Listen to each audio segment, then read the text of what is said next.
Right, okay, welcome to Off the Job, another episode. Today we have Plumber's Angel, Shareen Sinclair, here with us. We're very delighted to see her and hear from her. How are you doing? I'm doing very well. Good to be here with you again. Good to see you. We're going to tell all the plumbers out there how you should run your business, isn't it?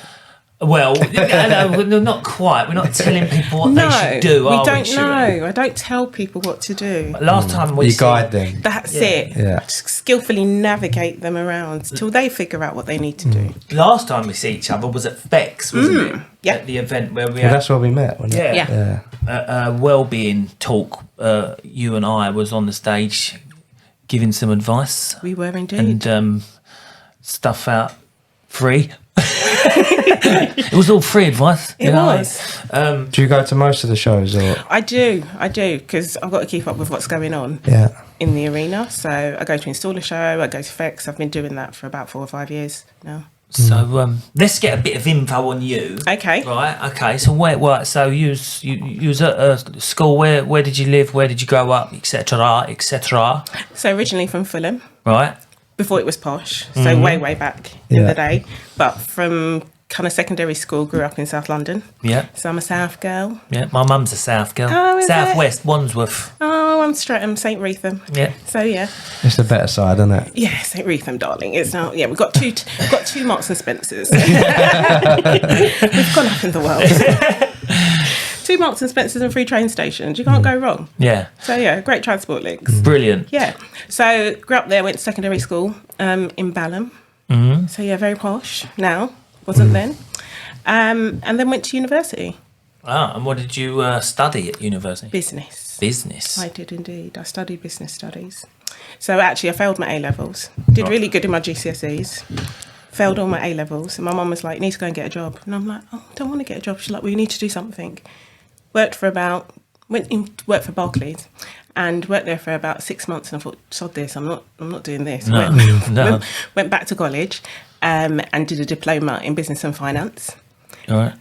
Whilst I still continued working at the bank, and that allowed me to bypass the first year of university and then to be able to do the degree in 2 years. Right. So one question, right? Just me and you, bit of role play. Go on. Oh, I'm not there now. Wait a minute. Bring you in a minute. I am a self-employed plumber. Yes. Yeah. I want to go into something completely different. Can I borrow £20,000 off of you? No, babe. Where was you when I was 22 and that happened to me? Well, because that got me in so much debt. Midland Bank just went, yeah, of course you can. Bosh. And it ruined me for years. You're right, actually, because I started in commercial banking and I didn't understand how much money was floating around. I know. So we used to have the accounts, working in banking for, 10, 12 years, never saw any cash because I always worked in commercial. So you'd see the numbers on the screen. And you're like, how many zeros is that? You can't even pronounce how many millions and billions it is and what they would do and how they make money and how they send money to the treasury at night and then they get an interest payment on it and it pops back the next morning. It's still numbers, isn't it? It's all numbers, but it's a circulation game. What did you learn from the banks being there for 12 years? The first thing I learnt was there was a lady who sat down next to me. I'm sure her name was Wendy, and she was in her 50s and had been doing the same job that I came in to do at 17, and I was being paid the same money that she was. Oh, gosh. And that was, don't do this until you're 50. That was the first lesson. The second lesson, back then, you got kind of a job for life and they'll take care of you. Pick your employers well, back in the day. And the third lesson really was, if you give your employers reasons to see you and recognise what you're able to do, they'll reward you. So Barclays has been very, very good to me, and I did multiple roles in the bank because I suppose I was a go-getter and they saw that and I had initiative and got promoted all over the place, got to do some great things. So did you deal with like loans and stuff for commercial companies? And so not only the loans but also taking care. Have you got any connections with Barclays? Not anymore, unfortunately. They're all gone. I'll be fine. Otherwise I use it for myself. They're my next problem bank, to be fair. Not a problem, but we arm a few quid. But yeah, that's all gone. Yeah, left all of that behind. So you decided then from there, obviously you've come into this domain then, and started your own business through what reason? Plumber's Angel. What reason was that? So there are a few steps in between. So I left banking, took voluntary redundancy because that's what you did in the days. You waited for your payout, you didn't just leave. And the idea was I'd come back as a consultant because that's what you'd do. You'd take your voluntary redundancy and then they'd employ you back again as a freelance consultant. And I trained as a coach in 2025 because I was doing consultancy for the bank anyway by the time I left. 2025? Sorry, 2005. Well, we skip forward a year there. You see, I'm already thinking about 2025 already. Numbers game, innit? Numbers game, Shareen. Thinking about next year already. Yeah, so did that, left that, and went into property investment. So I started buying properties, but then we had the great crash, didn't we? A couple of years in. Well, you mean that cold spell? It was more than a cold spell, where banking collapsed and also the property sector collapsed simultaneously. Do you know what I think about that? I was not aware of it. And I was 18 at that time, and I just didn't have a clue. At 18, I probably should have. No, because you were still kind of coming through school and that stage. It wasn't probably affecting you that much. But yeah, if you had mortgages or you had properties or you're doing anything in that arena, you kind of knew about it. And yeah, things had to take a turn. What year was that? 2007, 2008. Yeah, I don't really remember it, to be fair. 2007, 2008. I wouldn't say it really affected me in a way because I was just doing my... Everyone needs a plumber, didn't they? Oh, yeah. Yeah. So you started in 2005, bought properties, and it all crashed in 2008. Yeah. That must have been a scary time then. 100% scary time. And my other half was a plumber. Yeah. Scary time. And your husband is a plumber. Was a plumber. Was a plumber. Yeah, was a plumber. He's not a plumber anymore? No, he's not a plumber anymore. Oh, right. He's not anything anymore. He died. Oh, I'm very sorry to hear that. I didn't know that. I was unaware of that. Most people are, it's fine. Right, okay. So he was a plumber, and you see the side of... Obviously, that side... Because my thing is, a lot of the time is, like, the other halves don't understand a lot of what tradesmen have to go through. And a lot of other halves, and I don't mean because they've got their work at home with the kids, etc., daily running of the house, etc., etc. So everyone's in their own little like important space, and we are too, etc. But you actually see that side of it as well, and 100%. I'd like to think you were sympathetic to his needs. Yes, did you understand at that time? Or not? She's going to admit now it's a mission. No, I didn't. In the beginning, I was sympathetic to his needs, and I think this accounts for all other halves. You're sympathetic to their needs until you realise they're not doing the stuff that they're supposed to be doing to bring in the money that they're supposed to be bringing in. Right. Because they're stubborn and they're pig-headed and they love the thing that they're doing, but not the business behind the thing. Yeah. And I, like many other halves, stepped in to help. But when you've got other priorities, you've got jobs, you've got kids, in my case properties, as running developments at the time, doing different things, you just haven't got the capacity to do everything, and then that starts bringing problems in the relationship because they don't feel that they're getting the support. But how are you supposed to support everything and everyone and still take care of yourself? I get that because like you say, there'll be them.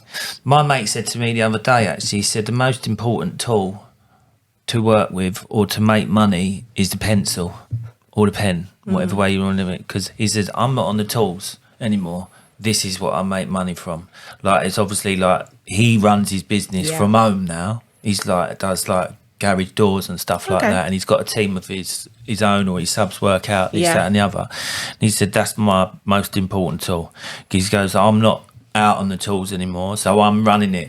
Because you can't, it's very hard to run a business on the tools at the same time. Like, I'm just a sole trader. I'll just go out to work, earn money. It's not a business sense. It's not at least you know and you're honest about it. It's and not, that's the difference. I'm not a businessman, and it's not what you'd call a business. It's not like I could go, I'm going to sell this business to like Charlie Mullins because you know what I mean, I'm a sole trader.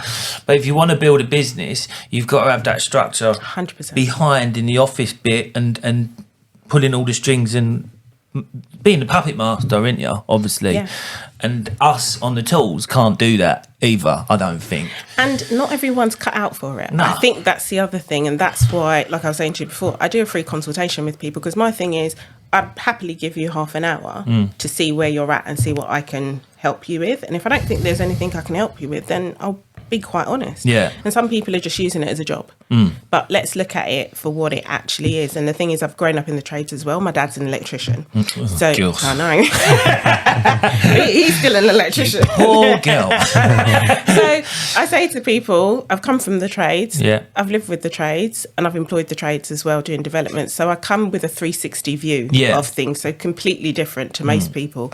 So I like to look at the individual first, see where the individual is and what they want, what their capacity is, and then build the business accordingly. And for some people, it's like, okay, treat it like a job, but make sure that you're putting money aside for your pension, make sure that you're saving, make sure you're doing all the things that you would do if you were with an employer. You got a pen and pencil there? He's recording it, don't worry about it. Getting free stuff. Yeah, make sure you're doing all the things that you would do if you had an employer, because the problem comes, as you know, aches and pains kick in. Yeah. You can't work at the same pace that you were working at before. The younger ones are coming up behind you, they're faster. And you don't have a pension in place, you don't have anything in place for when you can't work at that capacity. And those are the things that people don't think about. I tell them this. Please do. All the time. I tell them, these younger people, 10 years behind me, I tell them, you're not going to be able to do that the same as you was. Like in 10 years' time, it's going to hurt. You know, I always say that. It's going to hurt. Yeah, but it's not as easy to get out of that, though. And that's not easy to get out of it. But so people are stuck in it. But you do need to, and I've made fully... I cannot tell people, I can't preach because I've not done any of the things that you've said. I am that bloke. I'm that bloke who's failed. That you need, Shareen. I need Shareen. Right? I have failed at the business side of it. I've absolutely failed. I've got no money. I've not put any away. I've not got a pension. Yeah, nothing. Absolutely still got nothing. time. I've got an ex-wife. Okay, you still got time. Got to add in the children, but you still got time. Yeah. When did you start the whole helping plumbing businesses then? Because 2008 when the crash happened. So I was working for about 10 years helping investors build their businesses and doing developments as well. And then I got fed up when the government started changing all the rules around tax. That's another conversation. And then I started working with small businesses. I niched into plumbers in 2000. And that was primarily because... Needed a new bathroom. Yeah. That's exactly what happened. Did you get free work done for these plumbers? Come on, no. Job for a job. So I was having my bathroom done during lockdown, like most people. You're in your house and you're like, okay, I'm in here, I'm trapped in here all the time. Let me do all the little jobs that I need to do. And the plumber came in and, oh my God, that phone rang constantly. I'm like, what is going on? They were great at what they were doing. I'm like, you can't get anything done. So I started speaking to him and he was like, yeah, I need somebody like you, but a bit stubborn, as you do. And after about 2 months, I was like, no, I actually need to start thinking about how can I actually work in this space? And my business coach, yes, I'm a coach and I also have a coach because I know I do dumb stuff. And everyone needs a coach no matter what level you're at. There's always someone above you. People are always shocked. I'm just like, I'm great with other people, but I can't get myself out of my own way. So my coach said to me, Shareen, you need to niche. You can't keep on helping all businesses because you can't really serve everyone really well. Niche. And one of the niches that came up, ironically, were plumbers and electricians. He had no idea about that my dad was an electrician and that my ex was a plumber, but I just happen to know more about plumbing than I do about electrics. I thought you was going to say him then. Him too, yeah. But I know more about that. And I thought, do you know what, let me go into that. And that's where kind of Plumber's Angel kind of started. Brilliant. It's a good story, isn't it? Yeah. So what is the... what's the plans then? What are you? Where are you going to take it? We got to keep it under wraps. The end of the show. Oh, is it? I don't know. Like what? What, do you want it now? Don't mind. Cool. Have you got any other questions? Did you want to ask? Like, I want to ask sort of. Yeah, what are the biggest challenges? We spoke a lot about it. What are the biggest challenges? Like, if someone comes to you, what are the biggest challenges they're facing? Give it. Yeah, I'll tell you what. That's good, right? But let me elaborate. What's the worst case of sort of thing? Do you know what I mean? And then what's the best result you've had out of somebody coming to you? That's we could all be involved. I think there's a couple of things, and there's sometimes really, really simple things that people can't see. So that same plumber who did my bathroom, when I started working with him, it was actually the beginning of lockdown. And as you know, when lockdown happened, no one really knew what was going on. There was a panic. Everything was shutting down. And he was like, oh my God, Shareen, I'm going to have no money. I've got a child. I've got maintenance to pay. I've got all these things to pay. 5-minute conversation with him, sat down and realised he hasn't been issuing invoices. He's been doing the work, but he hasn't been issuing invoices. So he looked at, okay, where's the easiest place where we can go in and tap up and get money for people who are not really that fussed about whether they can pay, you know, they'll have the cash flow to be able to pay. And it was letting agents. So he had a few letting agents on his books, sent 2 emails and got 16 grand in 24 hours. What, he had an invoice? He had an invoice for the work. For 16 grand? Multiple small jobs. How does he survive? Where's all this other? How does he? Yeah, he had other work. The problem. How much work did he have? No wonder his phone was going all the time. Yeah, and the biggest problem that I see with people is overwhelm. So because they're in overwhelm, they're constantly running the wheels, and there's certain things that are falling off. So sometimes one of the things that falls off is invoices. So a lot of people will complain of, the guy came and did the work and they need an invoice for the work. Well, that's because he's gone on to the other job. In this one's case, he wasn't writing anything down. He was forgetting what he forgetting what he actually did and wasn't keeping track of those things. So the first thing I said to him to do, just go and get a diary and just write everything down. He's like, I'm keeping it in my head. I'm like, well, your head's not working. No. Because you're missing half the stuff. So sometimes it's just removing that small pin for people, if you like, and allowing a little bit of systemisation. It doesn't have to be fancy, because I work with people based on where they're at. Then you've got the other end of the spectrum, who are people who are probably younger. They're into using tech a lot more. So one extreme, I've got people who won't even using a diary. Then I've got other people who are using tons of tech and have no idea what they're doing, are wasting loads of time with tons of tech, and then trying to do social media stuff. And it's like, okay, are you a social media influencer or are you a plumber? Make up your mind, because you can't actually be both. It's very difficult to do both. And it's working with them to work out, okay, exactly what's needed. What does that look like going forward? And how can we make it easy for you to get what you want and get the results that you want for you and your family? Because 9 times out of 10, the reason why people get into business is to move them and their family from where they are now to where they want to be. And then they forget the whole family thing in it, and then end up working too hard, not thinking about how they're structuring their days, miss out on the children growing up. The other half gets pissed off, and then before you know it, they've gone, because what you promised them is not what you've delivered. Yeah, that's a big problem. You see that a lot. Working all the hours. You do see that a lot. A lot of people will work 7 days a week, 8 till 6, and they're like, with their partners, they're like passing ships. Yeah. Passing ships, and like I say, and then as well, after that, they feel guilty that they have not spent time with their kid, and it is too late once you've done that. It's very, but at the same time, and I've said this before, it's very easy for people to look in and say, oh, he shouldn't work. But then if he hasn't got the work, or if he needs to work and he needs to get the money, then he's got to do it, isn't he, somehow? But if you can make that easier for him, 100%. You come and step in and tell us where we're going wrong, because we need people like you to manage us. Yeah. Yeah. And it's not so much me managing you, it's me showing you where things can be done better. Yeah. And getting you to question what you're doing, why you're doing it, and how it can be improved. But I remember being a child and my dad not turning up for stuff because he's got to go off on a job. One job led to another job.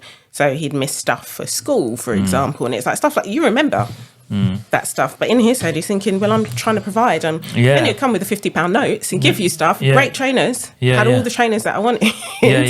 But you've got that flip side. And I think for most men, and they don't talk about it, and this is where the kind of well-being side comes in, that's a big thing for them, missing out on the bits with their children. It's recreating that balance back, so it doesn't have to be all one way or all the other way. It doesn't have to be that hard. Yeah. Do you... Go on. Do you... So, like, people that do work all the hours under the sun, do you tell them to say no to work, or does it depend on their financial situation whether they need to work? Like you said, it's easy to say to someone, "I'll say no," but if they need that money, they're stuck in a rut. But do you try and guide people to say no if they're in a financial position to do so? No one thinks they're in the financial position to say no. So let's start off there. So no one thinks that they can do that in the first place. What I look at is what they're doing and what it's costing them, because there's always a cost to something, and it's looking at what that real cost is. So sometimes it can be as simple as, okay, try not to go out of a certain geographical area, because the time that you're spending going from point A to point B to point C it's too much. So we're going to have to cull back in on a geographical base. But it's also 9 times out of 10, the pricing is too low. They're not charging enough money. We see that a lot, but as you know as well, especially with the current economy, a lot of people are undercutting people just to win jobs. So do you know what I mean? Yeah. They're doing it for, like I always say to people, if you're a sole trader, and we talk about day rates. I hate the day rate word, to be quite honest with you. It's not a word that I really like to use. But if you're working for a day rate and that day rate is just getting you by, then you're not a business at all. Because you could go and work for the man for that money, couldn't you? Well, we spoke about it, didn't we? You had a video, I don't know if you see it. And a lot of people in the outside sector, the people looking in, don't see that. They don't see us as running an actual business. They see us actually trying to like rob them. But we're not. Yeah. We're trying to build a business and support our families. So, it's an expensive business as well. Yeah. Plumbing and trade business is expensive. It's massive expenses. There's a couple of ways of kind of looking at that. First of all, people are not paying for your hour of time. They're paying for your experience. But what I do with clients is get them to find a niche. So I've got a formula for finding a niche. Because once you're in a niche, one, it makes it easier for people to refer to you, and two, you're seen as a specialist. So you can charge a premium on that because you're serving customer pain points and you're being able to speak to that rather than doing everything. That alone helps us kind of increase the prices, because if you're in the race to the bottom with somebody else, you're always going to lose. So don't play that game. And it's looking for people, customers who understand that the value that you bring to them, rather than you're just coming in to do that service. That we need a customer angel as well. Do you know what I mean? But it's it's I say that with jest, but I actually mean it, because the actual general public really need to be educated in what they're getting, because I never understand it. They'll go out and they'll buy an Armani handbag. Do you know what I mean? They're buying an Armani handbag for how much money, how much it was made for in another country, in a sweatshop or something like that. I won't think about, oh, that's fine. You get a plumber coming around your house or an electrician coming around house, and it costs them 400 quid to do a job. They're like, what? Why? Like, I don't get the mentality. It's not there. And the same, but it's all about that. Everyone likes to look good, and this world is very pretentious, and it's all about what somebody's got. And if they can't see what they've got, hence pipework under the floor or wires in the wall, they don't want to pay it. And that's that is it. But that's where talking about things based on value comes in. Value and benefits. It's like, my love, if you don't want to be cold this winter, you're going to need to pay to get the new boiler done. Yeah. And this is what we do, and this is what happens behind it, rather than saying just replacing the boiler. There's a way of talking to people so that they really understand the value that you bring, rather than just the thing that you're coming in to do. And that's the bit that tradespeople haven't quite got. So you've got to be a bit of a salesperson, but bringing a bit of education to the customer as well. Bit, because you are a sales business. You're selling yourself you're selling your service all the time. Well, not yourself, I hope not. But that's a different kind of plumber conversation. But you're selling your services all the time.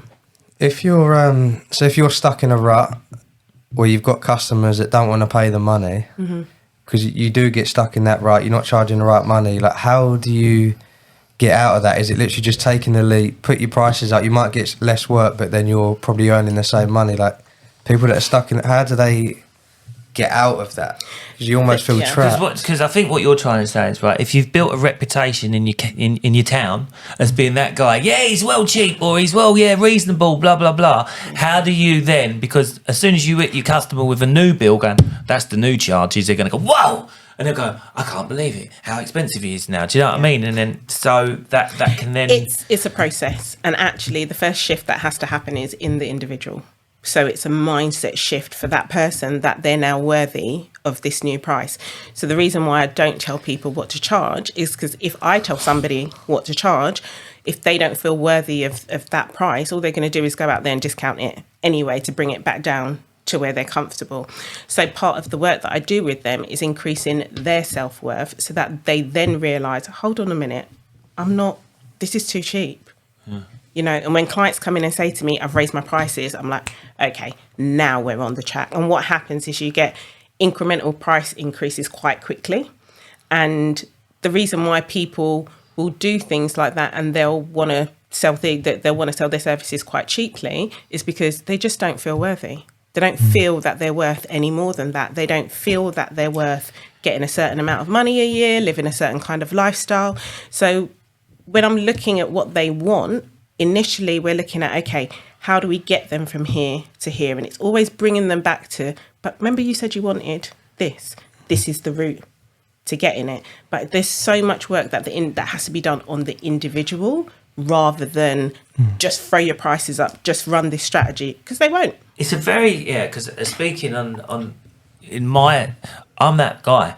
I'm that guy who goes, oh, Doris, do you know what I mean? I can't charge her that much money, or that seems like an awful lot of money. Do you know what I mean? I don't know if I should charge that. Do you know what I mean? We all feel it. A lot of people will feel it. Yeah. Obviously, guys who are more not ruthless, but more business minded can go and do it without thinking about, no, that's the money, that's how much it costs. But a lot of us, because a lot of us come from a working class background, 100%. That is what it is. 100%. And we've seen our parents struggle with stuff and this, and that's where it comes from. Yeah.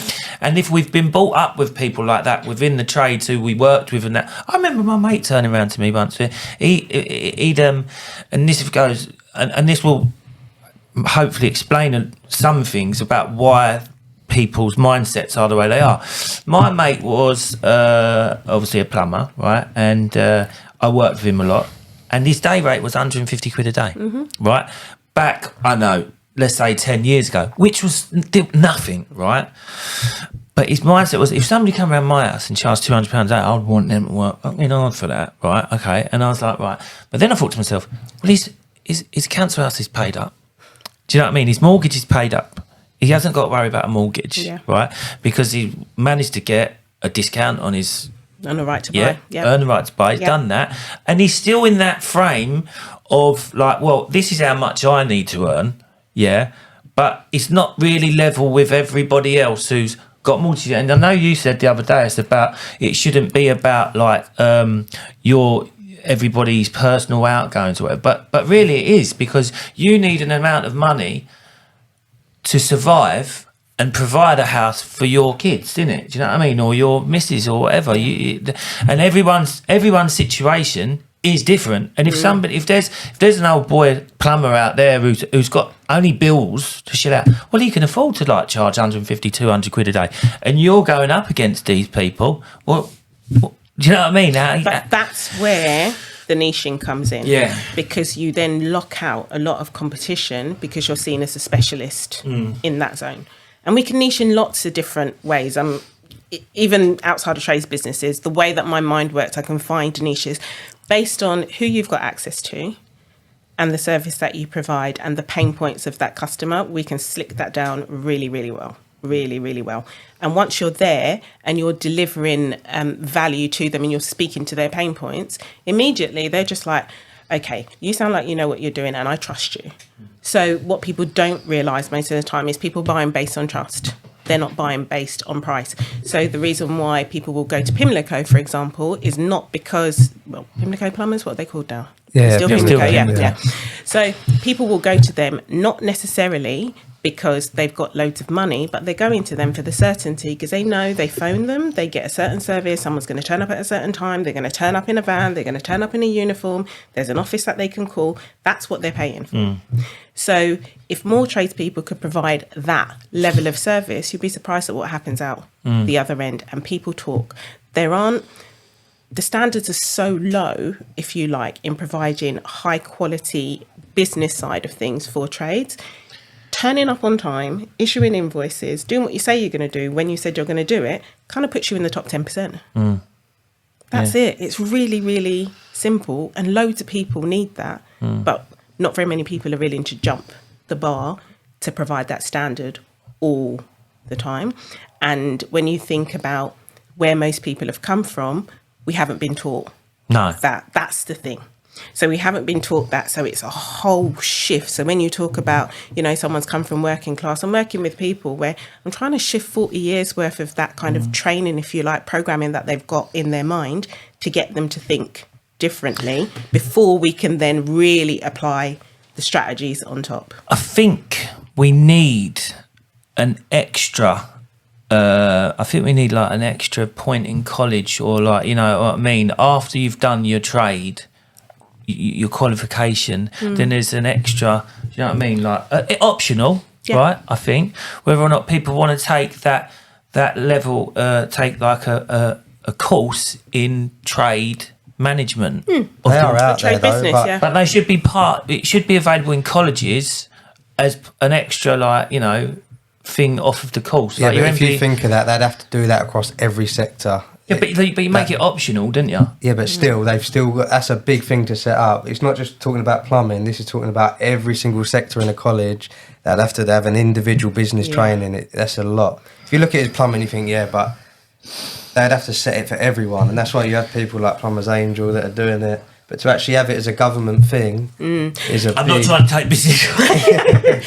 Look, I'm in my own niche. I'm good. But I understand. But in schools, there is no business. Like it's not taught to you, really. There is business generically, but then even within business, there are nuances. So, like I said, I was doing general small business coaching before. If you've got a coach who's dealing with personal trainers, accountants, and plumbers, there's such a wide kind of variety of personality, you can't really drill down on who that is.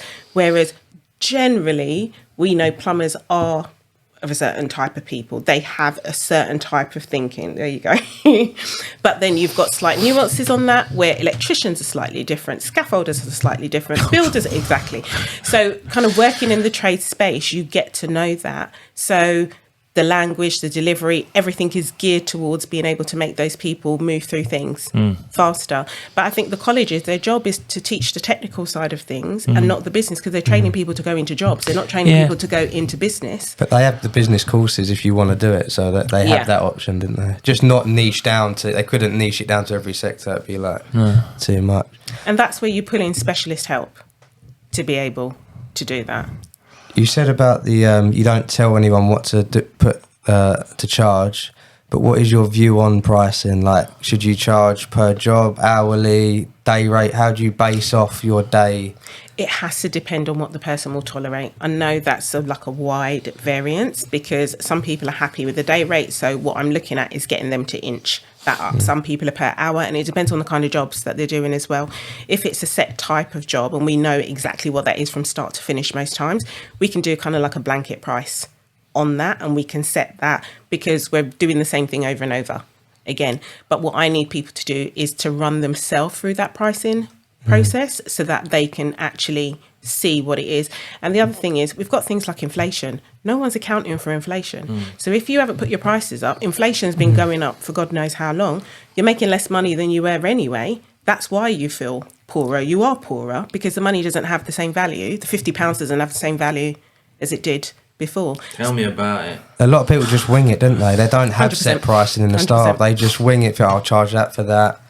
Some people drive up to people's houses and then decide when they're outside the house how much they're going to charge. I know. But it all comes down to lifestyle as well. So like, if someone was like, right, I'm happy earning this, but you still think it's low, would you say, okay, if you're happy with that and it feeds your lifestyle, then 100%. That's all it comes down to, is you being happy, isn't it? 100%. And it's based on, what does the person need? Yeah. You know, because there's no point in me trying to turn someone into Pimlico plumbers if they're happy to be a 2 or 3 man band. That's what they want, because you've got to work with people's capability, because businesses fail for 2 reasons. They either grow too fast or too slow. Trades businesses is always too fast. So that wheel starts turning really, really quickly, more stuff comes on and the wheels fall off because the foundation isn't really in place. But then we have to look at, what is the individual capable of? Where is their capacity limit? What's their family situation like? Have they got children, young children that they kind of need to be there for? I speak to a lot of people where They've got children with special needs. You know, they need to be around a little bit more. So it's like, what do you need for your personal situation this time in life? How can we plan for that and work with that? And how can we then plan for the future? So I've got some people who came to me in their 60s and we needed to build really, really fast because pension was one of the things that they needed to look at. So the business structure that they have is very different to a 35-year-old. Yeah, because I was going to say, again, it probably all just comes down to their financial situation. Because while I was building trade apps, I was plumbing, I had a couple of engineers, tried to get an admin person, I was just juggling everything. But what point would you say, like, having 2 or 3 engineers, unless you're charging the right money, they're not going to earn you enough money to come off the tools? 100%. So what, is there like a framework of like amount of engineers you sort of need to be able to, and then you can come off the tools? Like, do you feel you need to get to a certain point of a number of engineers before? Most people can come off the tools with about 3, if They're done well, charging the right money, but they have to charge the right money and stop charging just to take the engineers out on the job and charge like a business. So the business has overheads, the business has profit margins that it needs to hit. Once these things are being hit, you price in the director's time, if you like, off the back of that as well. So it's not just, oh, this is how much we charge per hour. It's looking at the whole thing in its entirety, but people have to be ready to have that conversation. But that's very hard to get over to the end user. I think it's very hard to get over to the end user because it's like, let's remember, let's go back a bit. Let's go back to Dominic Littlewood when he'd get all these like cowboy builders or people charging. What is classed as a rip-off? Do you know what I mean? Because that's what we're scared of.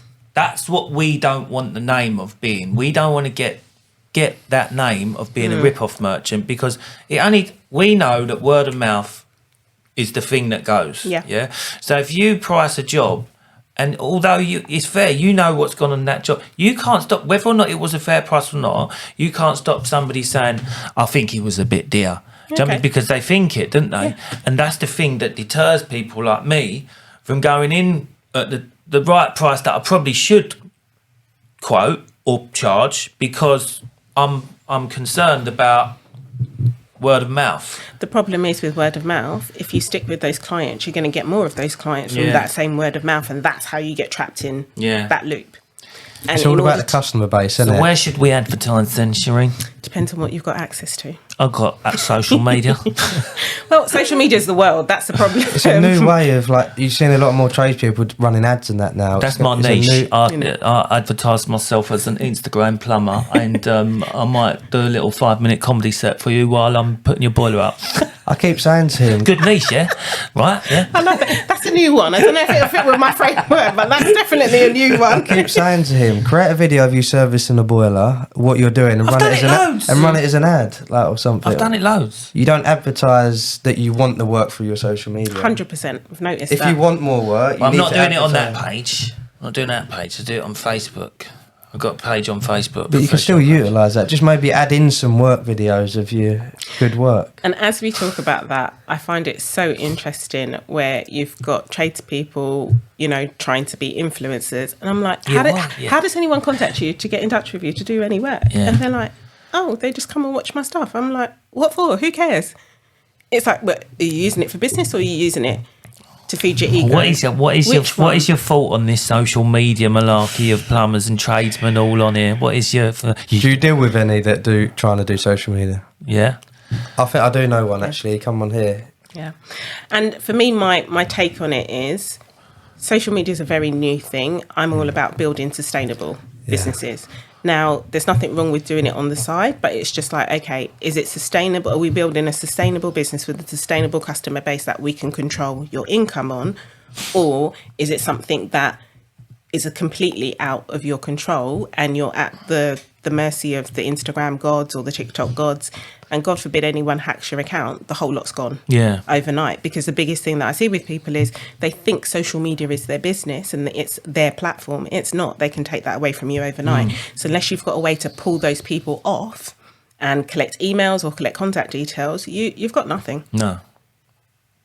And that's the sad thing when people think that they're building up a brand that can literally disappear overnight. That's enlightening to you people out there who use this social media as your business platform. I don't, obviously, but that is enlightening because it could be overnight. 100%. I've seen it happen. Yeah. It's very hard to, like you say, create long term from social media unless you go into like you manage to get into TV or something. But to do social media like videos and stuff, it's not, like you said, sustainable like long term. Use it as part of your funnel for It's your like a business. bonus, isn't it? Yeah, use it to draw people in to your business. So the conversation that I have with people is, it's like, great, you've got people in, I don't know, Australia following you. You can't service them. Not as a tradesperson, you can't service them. Maybe what you can do is link up with somebody else in Australia and have them as a strategic partner. And if you get stuff from them, then you can pass it through that way. Use the data that you've got on there. Where are most of your people coming from? Do those people even own property? If a lot of them are in Sri Lanka, apparently. Pete, I was going to say it after, but you need Shareen. I think it's the right time of where you are to have. It's all about investing in yourself. Like, Yes. Now's the right time to have some mentor. I know. I need a mentor. I do. You're right. I do.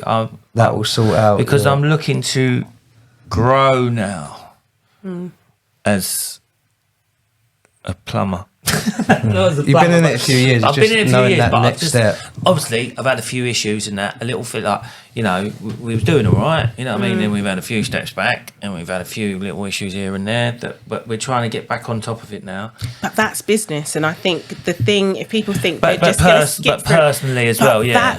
That's business, and I think people need to recognise that is business. So part of what we do is build resilience. So when that shit hits the fan, which it invariably does, people are going to die, people are going to get sick, you're going to get divorced, all those things, stuff like that happen. You're going to get married, that changes people in a different way.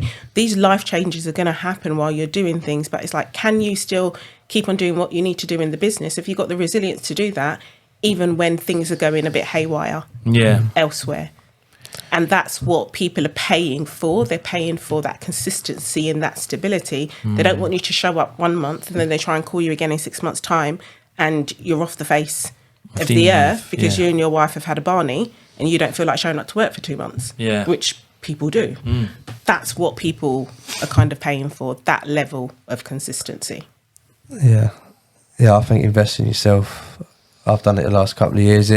People think, it's costing me money, but long term, that money turns into more like 100%. That gets you to the next step, basically. Yeah. And I think it's also a way. I had a conversation with somebody yesterday, actually, and they said to me, they've had a life coach before. And I was like, great, okay, how did that go? And they goes, I became aware of a lot of stuff, but now I'm pissed off with what I'm aware of. And I was like, that's exactly it. Awareness is the first step, but if you haven't got someone to kind of guide you through and get you past that awareness to how do I now start changing the behaviour, you just get fed up with the fact that you can see the dumb shit that you're doing, but you're still doing it. The next step is, okay, how do I stop repeating that pattern of behaviour and stop falling in the hole?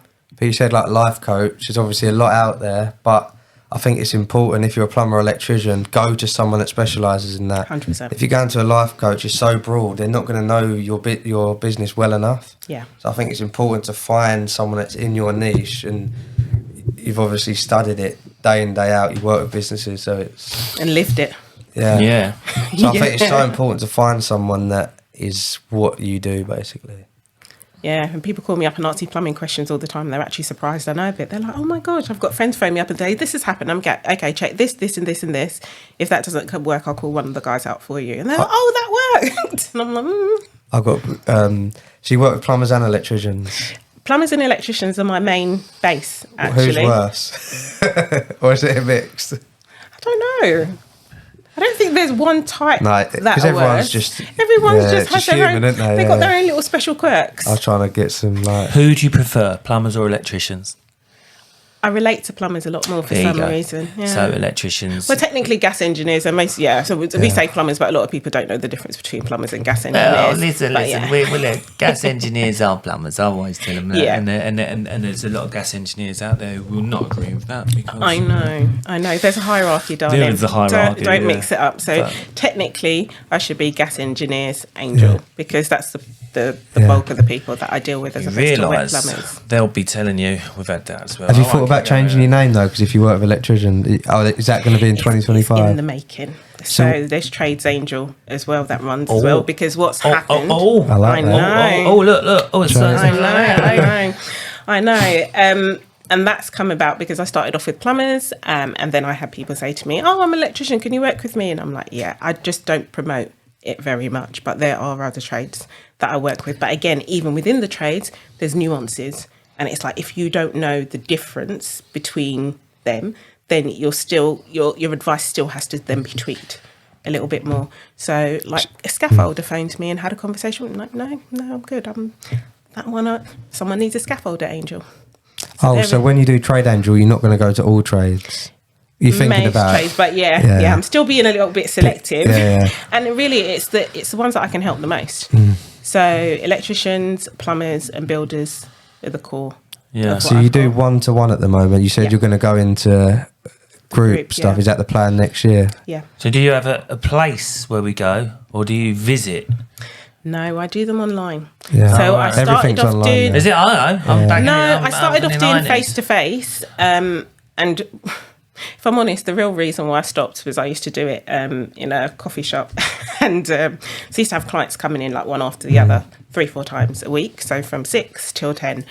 And one day I went into this coffee shop by myself, and this woman goes, "Is a Mister coming in today?" And I was like, "She's got no idea what I do." Yeah, if they didn't know what you were doing, all these men keep coming in. And I was like, "Yeah, I'm not going to do that anymore." Right. Okay. Literally, I was like, "Yeah, that's not going to work anymore." But doing it online allows me to work with people all over the place. Yeah. And it allows things to be much more succinct as well, because I can move from one client to another really quickly. It's a waste of time driving to the coffee shop. I can imagine this lady's like conversation with her husband at home. She comes in every day. And she's got all these men. These men. So you didn't tell her what you done? No, I was too embarrassed. And even sometimes, and that was years ago, even sometimes I go back in there now and she's like, When you had a customer, like a client not turn up, did she come down and go, "Oh, this is on the house"? Do you know what? In fairness to them, they don't ever not turn up. No. They don't. Sometimes they'll call. So there is policies around cancellations. Call and say they're stuck on a job, but it will always be several hours in advance. And people say to me, "How do you get them to turn up?" That's the standard that they come into. So they kind of meet me where I'm at, and it also teaches them, when you set the standards, clients actually then fall into line with it. Because my dad's still amazed. He's like, "And they listen to you and they actually do what you say." And I'm like, "Yeah." Do you give Dad any advice? And we're not talking to Dad. No, I can't work with people that I'm related to. Right. That's friends. probably, we should say that as well. We shouldn't do 100%. that within the trades industry. Don't do it. Yeah. It's not respected. Rates, yeah. No, it's not respected. It's not listened to. So I just don't have the conversation Right. at all. Okay. No. And I say the same thing for other halves as well, because some of my best referrers are wives actually. So they send me their husbands and like, "Yeah, you deal with him." And I always say my job is to send him back happier and with more money. So what's not to love? But I find that when... Do you tell him to buy her flowers? I do. Yeah. I do.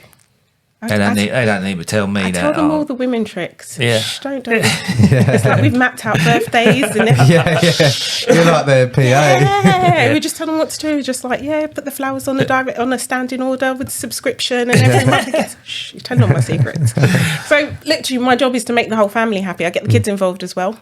Get to know people's children, get the children to hold their dad accountable, because it's mainly men that I work with to staff, so that's great. So it's integrating the whole family rather than just the individual. Because you can then, like we can go back to earlier where we were saying, were you sympathetic with your husband?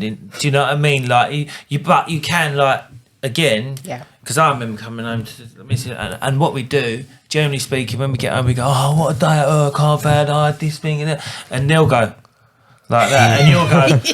But then in the next breath they're going, "Oh, I've had a nightmare with him," or "He's been climbing up the walls," and you'll or be they've like, had to go to A&E again. In my case, where they used to break things on each other with my children.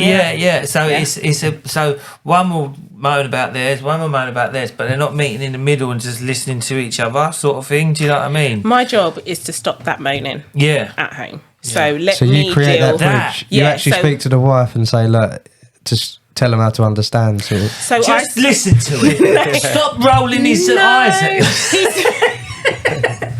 I speak to the wives at the beginning of the process, and I find out what they need from him.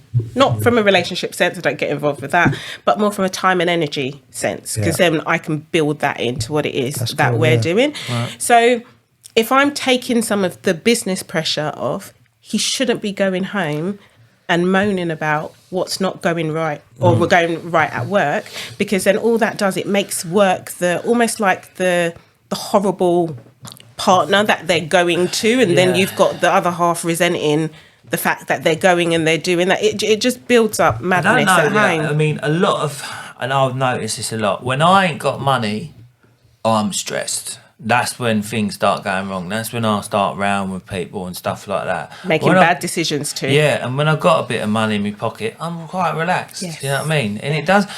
People say money don't buy you happiness, right? I'm not saying that it does. And money is not the be all and end all, but it does make things easier if you've got a bit of it about you. You know what I mean? Stability makes things easier, but actually the way that I talk about it is an abundance and scarcity mindset, and it's actually not to do with your bank account. Because if you're running that scarcity mindset, it actually doesn't matter how much money you've got in the bank. See, I'm wrong there as well. So she's proved two things that I've done doing wrong in my business already. This is a great consultation. Thanks very much, Shanine. So the interesting thing is, when people start with me, they grade themselves on 8 different areas in their personal life and then 8 different areas in their business life. And then we go back again 3 months later and we have a look at that. Even if the money coming into their account hasn't changed, their perception of it always goes up, and they always feel happier. And then it makes it easier to then make more money from that, because they're not making decisions based on, oh my God, I'm going to lose everything. It's a very tense kind of hold on to everything energy. And I started this conversation saying money requires movement and flow. And when you try and hold like that, you kind of do yourself a disservice and you make it harder for that money to flow to you. Yeah. So you talk to like the kids, the partners, and can you sort out the ex-partners? Well, I help you manage your communication better, which means that you can then sort out the ex-partners. But what about if you come away from going, I don't know how you dealt with that. I really don't know how you dealt with it. I cannot understand that. Can you believe it? I'll tell you a few things. I don't take sides. I'll tell you a few smart things. enough not I'll tell you a few things off camera. I don't know about that. But going back to that kind of mindset thing, when you're in a better place, actually, you have less issues with your ex because you're not in that same headspace. And that's why I'm like, it all starts off with the headspace, because it makes everything so much easier to then deal with. It is all to do with the headspace. I 100% agree with that. But I think to myself, I probably am in that mindset where if I've got a cushion, that's my mindset and it's wrong. Yeah. If I've got a cushion of dosh, then I'm more relaxed. Do you know what I mean? And I'm sort of like, and you put, like you say, it should be about stability, and then that will come to you. So the stability should come first, and then the stability will keep that cushion there. Yeah. Whereas the scarcity will have that cushion up and down like a rocket, and then what happens is then you then flow with it, and it makes it very difficult for you to maintain relationships, maintain the business properly, maintain customers, and maintain your sanity. Yeah. So because one thing what you just said. You need to know your ingoings and outgoings to know how much you need to earn. Yeah. That's why your mind's like, you don't. If you knew exactly what you need to bring in and you plan it out, your mindset is a little bit. So we'll take a look at that later. But most people are running from the numbers, so they don't actually know. A lot of people say to me, Shareen, I'll start with you. You know, when I've done my end of year accounts, I am under no illusion that most people have no idea what's going on in their business. So numbers is not one of the first things that we deal with, because they just don't know what it is. I just focus on bringing in more, and then when the time is right, then we have a look at the numbers, because they're more relaxed. So if I said to you now, okay, open your book, show me your numbers, you'll probably be like, exactly. So it's timing those things, because then they're primed to have that conversation of, okay, what are my ingoings, what are my outgoings, what are my fixed costs, what are my variable costs, what do I need to make sure I'm putting aside for savings? When do I want to retire? Do I want to pay off my house? Do I want to change my van? All those kind of conversations could be had but in a very different space. I want to do all them things. I know. I want to retire next year and do all them things and make that amount of money before, so I can retire. Don't work with him. That's all right. We can do it. We can do it. We can do it. We're going to get prepared to put in the work. Yeah, that's what I mean. You've got a lot of work. You've got to put the work There's a lot of work. Yeah. What? Yeah. So, what is your plans? You're saying you have plans for 2025 to go into group stuff. So I get told off all the time. So I'm the opposite to you, Pete, in terms of social media and promoting myself. People are like, you need to talk more about what you're doing. I'm like, I don't want to. I just want to do what I'm doing. And the big thing is, I can't help as many people if I'm not talking about what it is that I do. And it's almost like a little bit of a disservice and feeling that I'm keeping a secret from people that can actually really help them. So one of the things, I should have done it this year and I didn't. I chickened out of it. This is why you need a coach. So one of the things that I'm doing for 2025 is doing the group program. So having a cohort of people who will run the entire 2025, but then actually launching that again every quarter to bring people through so that they're actually working on a quarter by quarter basis and just running them as cohorts so that they get to work together. Because I do feel sometimes people think, oh, it's all right for you to say that, Shareen, it's all right for you. But when you've got other people and they're all going through the same thing, you know, then they relate to each other a little bit more. But on the flip side as well, they also get one-to-one sessions because I know there's things that they will not divulge in a group session because there's a lot of shame and guilt about what they don't know. So this is why my belief in wholly group programs for trades don't work in the same way as they would do for other sectors. And that's coming from knowing your client base. Do you have to, while we're talking about that sort of thing, like insanity and stuff, do you get a lot of to deal with people's like mental health, like sort of thing? Like, do you see a lot of that? Do you ever turn around and someone say, listen, like you should be talking to someone else here because obviously you're not qualified to talk 100%, that. 100%. But do you actually advise people to say, look, at the moment, you need to go down this route? And have you had that a fair bit, I would imagine, yeah? So, like I said, the entry point to doing any work with me is a free consultation. And as part of that, it's looking at, okay, what's going on in the person's life. Yeah. And I'm very, very honest with people. I've done work with like Band of Builders before. So Tony from their great charity who kind of opened my eyes to the issues in the industry about 3 or 4 years ago around the stats around mental health and suicide in the trades, which is astronomical. Yeah. But when you drill down on the figures and the data behind it, the top 3 issues are money related. Yeah. Tradespeople should not have money issues. It blows my they mind. earn good money, did they? But no, apart from that, everyone needs them. Yeah. Everyone needs them. We're not going to go and do that work ourselves. So if there's a disconnect between, you know, people committing suicide and the top 3 issues being money related, and then me as a business coach can stand in the middle of that and be like, okay, well, there's a solution. Why are we not talking about the solution? And what I find with people is there's so much guilt and shame about what they don't know in the state that they've got themselves into. They end up with addictions. They end up in all kinds of problems. One guy, bless him, his wife referred me to him, and then it turns out he's got 175 grand worth of gambling debt that she didn't know about, and that's keeping him up at night. He's smoking weed to go to sleep, you know, and you've got this whole cycle going on underneath. Now, I can't do anything. There's not much I can do with that. He needed to go and get the help first, sort that out, and then come back and let's have a look at what we can do from the business side. But always say to people, Band of Builders are amazing for what it is that they offer and what they do. I think across the board, men generally don't talk as much as women about what's going on. And sometimes they just need an outlet. And it's having an outlet where they can talk without judgment. So in the trade, you speak to people, how you doing? Yeah, I'm busy. There's loads of stuff going on. In my head, I'm like, open your books, let's see. Yeah. And the reality isn't always the same as what it portrays itself to be. And they come in front of me and it's like verbal diarrhea for what's going on. And some of it's quite sad, and a lot of it is unnecessary and can be worked with or can be solved in a fairly easy way. But one, you have to admit that you need some support. Take accountability, yeah. 2, you need to go and find it, you know, and make sure you've got a good person to do that with. But 3, you also then have to put in the work. Because it's not, there's no magic bullets. There's no happy pills that I'm dishing out or anything that. Yeah. There has to be work done behind it. And a lot of that is looking at what you haven't done right so far that we need to correct and the consequences of that. So it's people taking consequences for their actions and then taking responsibility for their future. Yeah.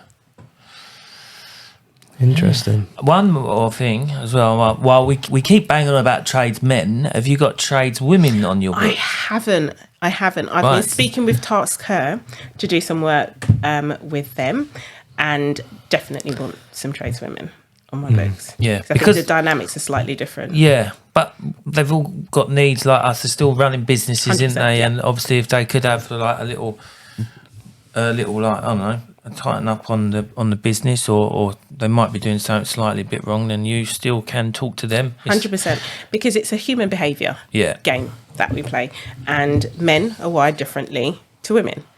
I'm glad somebody said it. A lady's finally said it. It's always a man who says that women are wired differently. We're wired differently. We are wired differently. Thank you very much. We're more risk averse sometimes, whereas men will go and take crazy risks on stuff. So that then plays into business, because sometimes what happens is men will be like, I can do that job, no problem, I'll go and take that. I haven't got the staff, haven't got the knowledge, but I'm going to bravado it through. The woman will be like, have I got everything that I need? Have I got all my qualifications? Have I got all the boxes ticked? And they'll fall back on something that they should probably move forward on. So those things affect people in business in different ways. So that's just one thing. But the other thing that I notice across the board as well is there's a lot of people with neurodivergence in the trades. So be that ADHD, autism, there's lots of things underlying that kind of sit with their ability to hold attention, to take in information. What have we spoken about? Anyone would think I do this for a living. So so information has to be delivered in a specific way to make sure that people are getting and absorbing that information, which is why the general school system, most tradespeople haven't done well in the school system, because their brains are wired differently to the way that traditional teaching is taught. Do you think that we get a lot of this neurodivergence sort of stuff now coming out? Do you think this has anything to do with tablets and phones and things like that? This is really interesting. So I've got I think it is 8-month-old nephew, and I was having this conversation with my son in the car on Sunday, and we were talking about the fact that phones and tablets, they're now showing, there was a program on the radio talking about banning them for children before the age of 2 because it affects their development. 2? That's young still. But they still people give babies phones. So if you they give them phones and tablets and even TV just screens. To shut them up. So my nephew, bless him, he's just like mesmerised by if the TV's on, you can't do anything. You stand in front of him, he wants to scream. They're just mesmerised by the TV and the phone. And I do think there's some environmental things that have gone on. I do think some of those things have been there from a long time ago. So things like dyslexia that probably weren't picked up before. So tradespeople, sometimes back in the day, you'll notice when they were writing things, sometimes there was lots of spelling mistakes and things like that. So intelligent, but just from an academic, very, very... There's a bit of a disconnect. I think back in the day, people was like, if you wasn't very academic, they'd tell you to go work on a building site. Do you know what I mean? Yeah. And like, it's weird, isn't it? Because you could have the brightest kid in the world, right? And you could have the not dumbest, but like least intellectual, least academic, academic. But he's got common sense. Yes. And the one with all the brain has got none. Right? Do you know what I mean? I know exactly what you mean. Yeah. It's really weird, but I think that as the world changes and as we've got all this new software and everything, obviously we've always had screens since we were kids, but that could be turned off. Now kids are like planted on it. They're planted on it. They're in restaurants on it. And I really seriously think, because I think, and I'll hold my hands up here, right? Since I've been on social media, that's affected that up there with me being concentrating levels and stuff like that. It's definitely. So I'll be doing one thing, and then all of a sudden I'm doing something different. I've always been like it. I've never been able to concentrate. I don't think it's the phones for me. In school, they'll be reading the book in English about Keiran, it's your turn. I'm on the wrong page. I've never had the there are. I'm not saying that it's not always been there. But what I'm saying is the phone's more of a trigger for that thing that's underlying, which might have gone unnoticed, but now. The phone's exacerbated it. Yeah, because it's all about endorphins. Well, isn't it? for everyone, the phones have become a major attention zapper. So it's affected all of us in the sense that our ability to hold our attention on things is just decimated, quickly over time, which is why things like Reels have come out, because people won't sit and watch anything for a minute. Yeah. So it's like getting shorter and shorter and shorter because our attention span doesn't work. So that's why television programs are not doing as well now. People want to binge the whole lot. They don't want to sit down there and actually wait for an advert, or whereas back in the day, if you wanted to watch, when you want to watch EastEnders before, you needed to sit there at 7:30. Now you can watch it whenever you like. That's right. You can watch it whenever you like. You can get your fix whenever. Yeah. So it's made us really attention poor, and even if you're not using your phone, your mind is constantly on, I wonder who's messaging me, I wonder what's going on. And one of the things that I get clients to do, they're not allowed to touch their phone for the first hour of the day. And for some of them, that's really, really hard. It's like, give yourself that time first thing in the morning before the world starts demanding things from you, because you can't complete a thought if all those thoughts are being influenced by 50 different people. My poxy thing's buzzing in my pocket as we're talking. Do you know what I mean? It's Yeah. And do you remember you used to be on planes, and that was the only time you would get no phone, no Wi-Fi, no nothing. You just kind of had to be in the moment. And now you can get on a plane, you can get on a train, and you get Wi-Fi everywhere. If you do, like, just give your phone up for a day, it's very mind refreshing. It can cause anxiety in people. I know. But like, for me, I think if I could just get rid of my phone for a day, and then after, like, I think you'd be pleasantly relaxed. And I always tell, like, my girlfriend's always scrolling, like, at bedtime. I'm like, why are you doing that? It messes up your sleep. It's like stimulant before bed. It's like you can scroll, but then I'll get my phone out. So what are you doing? You're both in bed together scrolling. Yeah, that's not what you're supposed to be doing. I know. Or even watching, like you say, a TV program. That's after. Didn't do the job properly. She really needs an after. You watch a TV. You watch a TV program, advert comes on, you get your phone out. Yeah. It's almost like we can't bear to sit with ourselves. Yeah. Can you imagine if all of a sudden the phone networks just shut down? Can you imagine? Do you ever think, right? It's interesting, isn't it? Because I'm on a building site, right, and I think to myself, how did these if everyone's phone on that building site stopped now, that would come to a standstill, that site. But in the old days, they was using telephone boxes, they was using fax machines, and buildings were going up. Yeah. But now you wouldn't be able to do that. It would. Well, I'm sure it would after like a few 6 months or so of rebuilding like our mindset and stuff. But you just think to yourself, the world would probably come to a standstill now if everyone's phone just shut down. It would just be like, whoa. That's a little bit like lockdown, where people realised that they needed to spend time with the people that they had chosen to have in their lives. Yeah. And because all those distractions were taken away, so they couldn't go out, they couldn't do their sports, couldn't do stuff. And then they realised, you know what, the person that I'm with, I actually don't really like them that much. That's why we had a lot of breakups during lockdown. I think the same thing would happen if we took away our phones. We'd have to sit with ourselves and our own demons, which we don't really want to do. So it's a great distraction. But I like when I know I've got a long drive coming up, I get excited for it, because sometimes I'll listen to a podcast, but a lot of the time I'll just drive in silence and I just think. And especially really through the countryside and stuff. That's great. Yeah, I just like thinking while I'm driving, just have nothing on. You're a shit driver. You're a terrible driver. He's a terrible driver. He drove us up to Fex. Terrible. Why? He's the sort of bloke, right? He's that bad a driver. Fast, he's that sort of bloke, right? Yeah. He'll let out a dust cart. Do you know what I mean? You should let out a dust cart. Yeah, you are. You're terrible. Yeah, all these red lights he went through. Do you know what I mean? Don't think about things. No forward thinking in driving, are you? Terrible driver. Terrible. Did you get a speeding ticket on the way back as well? That's because you're thinking about me. Yeah, don't zone out completely. That's not good. Yeah, concentrate on the driving, Keiran. Yeah. Don't want to dig at me, Pete. No, I had to get that one in. But yeah, no, it's been a good conversation. It's been very informative, yeah. And I will have the consultation off you, please, Shareen. Yes, please. Oh, you can't get another one. You just had one. Was this down as a consultation? Was this a consultation, was it? But yeah, no, it's... Let's start writing down what we need to earn and what we actually earn. And that might open my eyes to, actually, Peter, you're not earning as much as what's going out, son. Yeah. Honestly, just writing stuff down to start off with. I say to everyone, just write, don't get any fancy software, don't do anything special. Just start writing down. I'm addicted to it. And then we can add in software and different, because otherwise software becomes another distraction.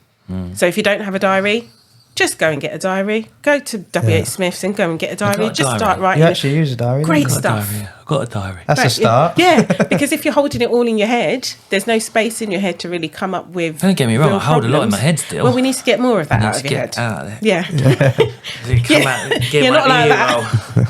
Might get done for assault if I start doing that.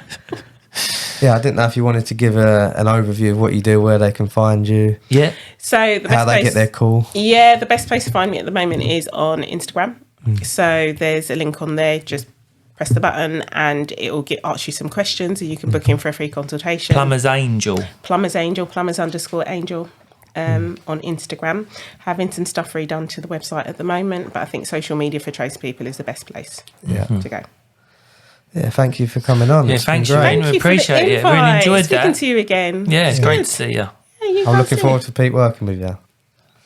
We won't tell him. I'm very confidential. You won't know. Yeah, cheers, thank you. Thanks very much, Shareen. Thank you for having me on. Bye. Thanks. All right, this has been another episode of Off the Job Podcast. Thanks for watching the show on YouTube or listening on Spotify, Amazon Music, Apple Podcast and all other streaming platforms. If it's your first time watching or not, make sure to subscribe below and follow us on all the big social media stuff like Facebook, Instagram, TikTok. For our overtime show on Monday, send us in your stories and comments for it to be read out on the show. Send it in via email, direct message through our social media accounts or WhatsApp us on 07457 406 259. And we'll see you on the next episode.